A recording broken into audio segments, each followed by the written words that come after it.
ప్రెగ్నెన్సీలో ట్రావెల్ చేయొచ్చా? ఒకవేళ చేయాలి అనంటే ఏ మంత్స్‌లో సేఫ్? అది మాట్లాడదాం. సో, ప్రెగ్నెన్సీలో చాలామంది అడిగే క్వెషన్ ట్రావెల్ చేయొచ్చా? లైక్ ఊరికెళ్ళొచ్చా?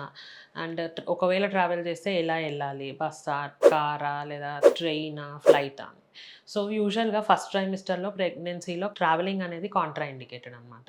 ఎందుకు అంటే మనకి రిస్క్ ఆఫ్ మిస్‌క్యారేజెస్ అనేది యూజువల్‌గా థర్డ్ మంత్ బిఫోర్ వరకు ఎక్కువుంటాయి కాబట్టి ఫస్ట్ ట్రైమిస్టర్‌లో ట్రావెలింగ్ వీలైనంత వరకే అవాయిడ్ చేయమనే చెప్తాము. అండ్ టూ వీలర్స్ పైన టోటల్‌గా అవాయిడ్ చేయమని చెప్తాము.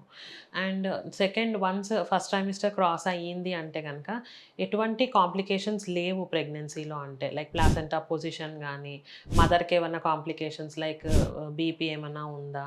అండ్ వాళ్ళకే previous history of preterm labour ఏమన్నా ఉందా? అండ్ సర్వైకల్ లెంత్ ఎంత ఉంది? వాటర్ ఎలా ఉంది? ఇవన్నీ చూసుకొని దాన్ని బట్టి ఎటువంటి కాంప్లికేషన్స్ అనేవి లేవు అంటే సెకండ్ ట్రైమిస్టర్‌లో ట్రావెలింగ్ అనేది చేయొచ్చు.